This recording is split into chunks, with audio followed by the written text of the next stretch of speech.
Hello, ladies and gentlemen. Good Sunday, and welcome to the show. Listen, I'm glad to have you guys here.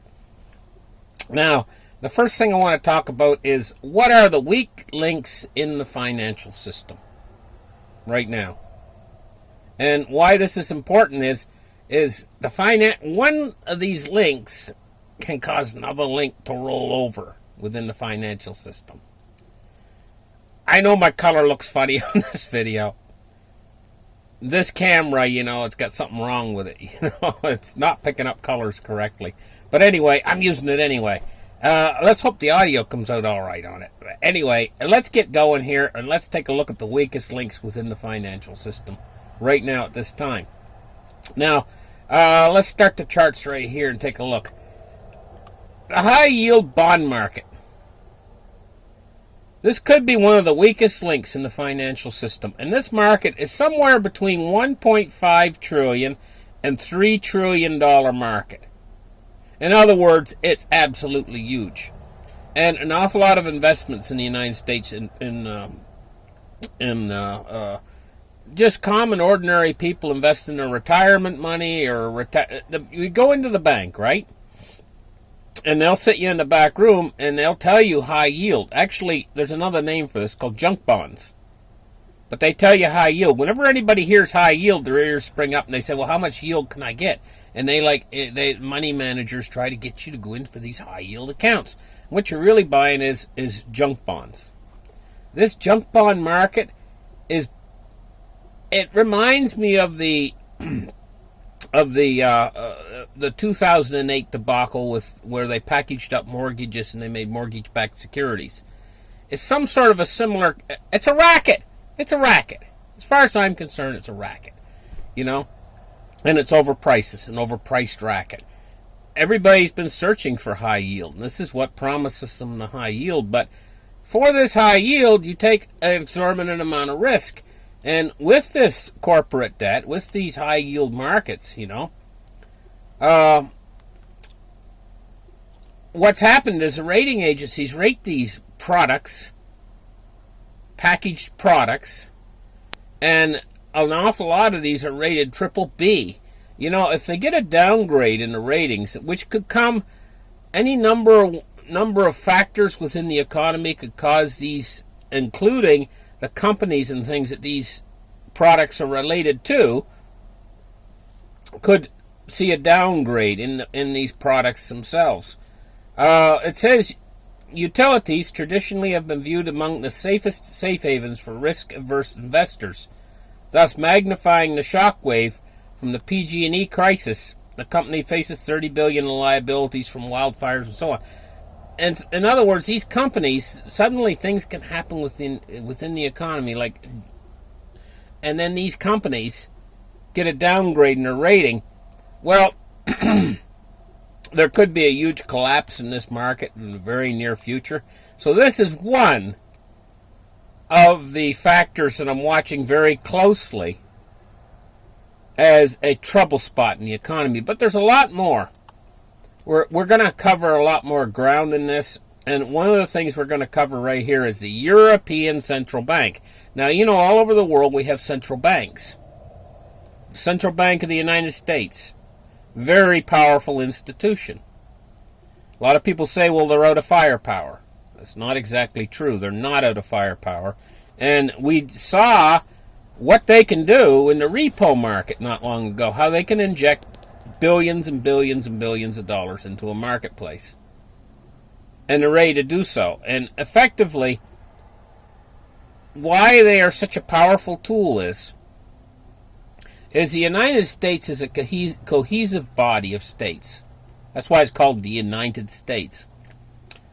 Texas is probably the one exception. Texas, I believe that, if I've done my research correctly, Texas has sovereignty to a certain degree. But they're still a member state of the United States, and they're not planning on leaving anytime soon. Whereas in Europe, you have all these individual countries who are sovereign entities, like Greece and Spain and Italy. These are all different countries, and these are all sovereign entities. but they're member countries of the European Union. So it's a totally different setup than the United States. The United States is more cohesive as a unit. And so the Federal Reserve, they have an awful lot more hand and action that they can take because the United States itself is a cohesive unit. Whereas in Europe, in the European Union, we have all these individual member states. I think there's 27 of them, if I remember correctly.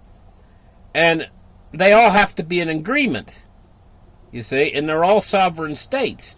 So we have a total difference there. And here it says, in the United States, the Federal Reserve System purchases Treasury securities in order to inject liquidity into the economy. Simple, one and done. Okay? Simple in the United States. Simple for the Federal Reserve to take action.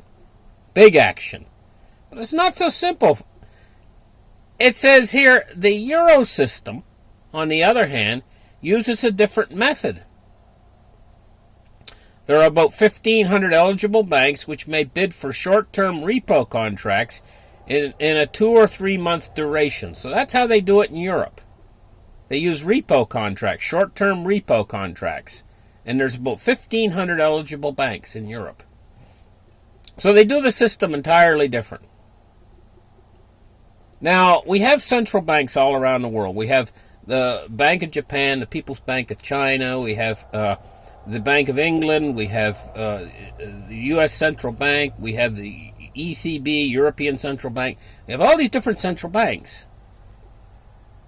The European Central Bank, in my estimation, is the weakest link. I believe that they are actually almost out of tools. They've got their interest rates down, in some cases below zero, already in Europe. And I believe that the European Central Bank is actually effectively running out of tools. Whereas I don't believe that the United States Central Bank, the Federal Reserve, is running out of tools. I don't believe that the People's Bank of China is out of tools. I don't believe that the Bank of England is out of tools, or the Japanese or any of these other central banks. I don't believe that they're out of tools, but I believe that rapidly the ECB is running into problems. And so I consider them to be the weakest link. But at the same time that the European Central Bank is the weakest link of the central banks, we have problems in Europe. Two big, enormous problems in Europe. And one of these problems is Italy. Italy just keeps going on and on.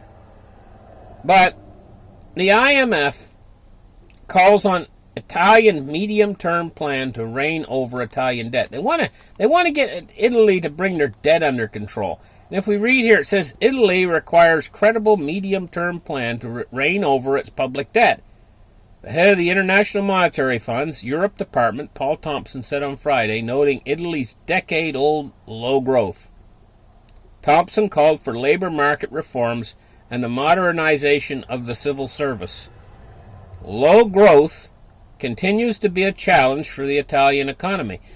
Let's try no growth. Let's try them moving backwards, and their economy is actually in quite a deep recession, as far as I'm concerned. The recession was declared in Italy not long ago, but then they said, well, we're not in a recession, whatever. But the thing is I think they're in a recession, and I think it's a deep recession, and I don't think they're coming out of it. That's my personal opinion. It says the Bank of Italy said on Friday that Italian growth was flat. In other words, they're in a recession in the third quarter of 2019, and was just they're giving them a bone here.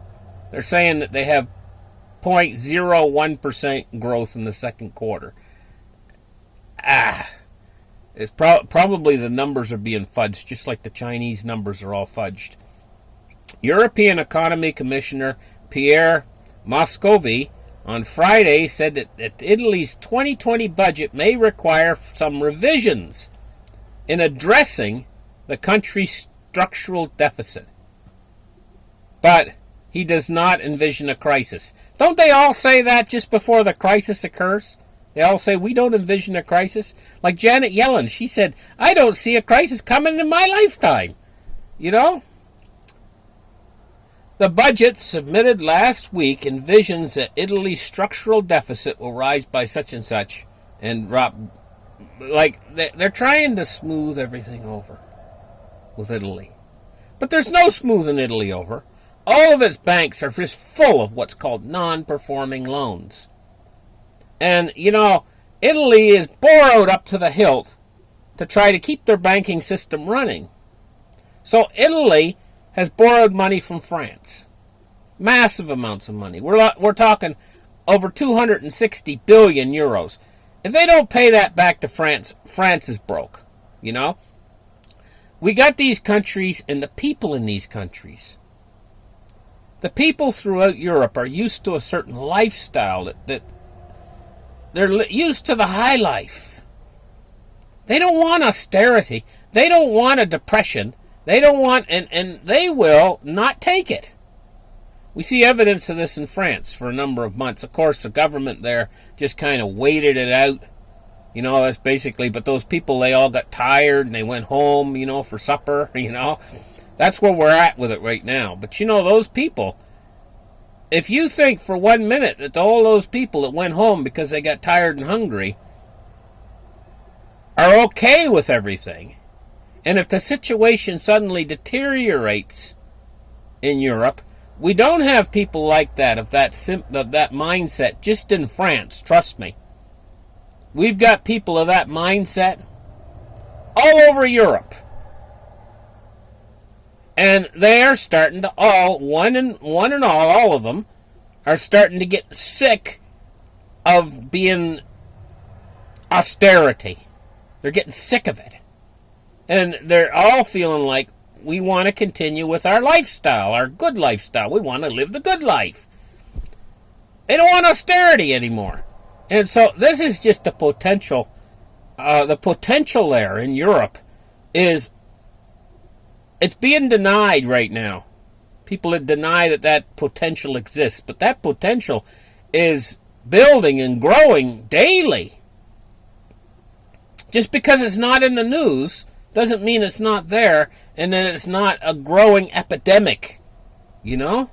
And so that's what we got going on over there. And that's why I think that the European Central Bank and Europe, including Italy, and oh, by the way, guys, did I mention Deutsche Bank? You know? And that Germany's getting ready to go into a recession?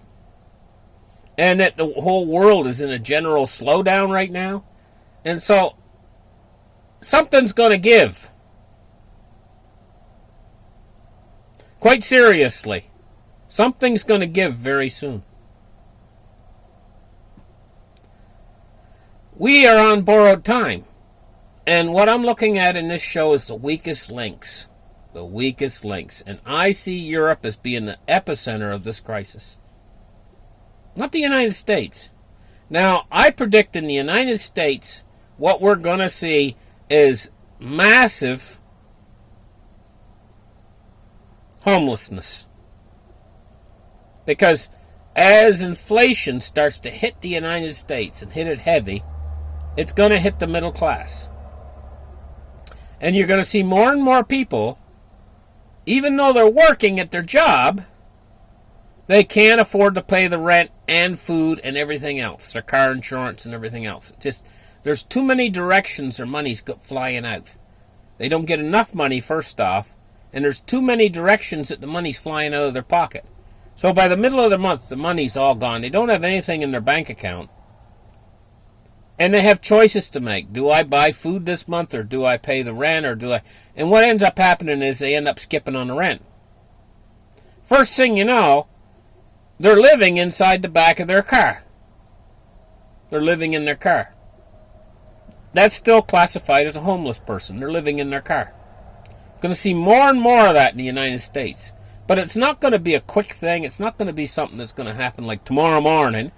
You know, it's going to be something that you hardly notice. It's going to happen so slowly over the next 4 or 5 years. It's going to be something that you hardly notice.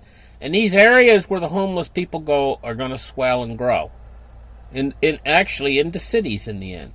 So that's what we're going to see happen in America. But Europe, guys, Europe is going to be so much worse. I'm frightened. I'm frightened that this might get so bad in Europe that it actually disrupts the supply chains when this thing hits in Europe. In other words, the just-in-time deliveries. When the truck pulls up to your store, and he delivers all the products, that might get disrupted by the financial catastrophe that's coming to Europe. I can actually see a time not too distant in the future where Europe actually starts to fragment back into these individual sovereign states. What a mess that would cause. And the euro ceases to be a viable currency even. I can see that coming. It might be a few years away, but I can see it moving in that direction. And, of course, if Deutsche Bank right here goes down, this could speed up this tremendously. I just wanted to point out this article. First thing I want to say is that China has an awful lot of gold. They got like 20,000 tons of gold.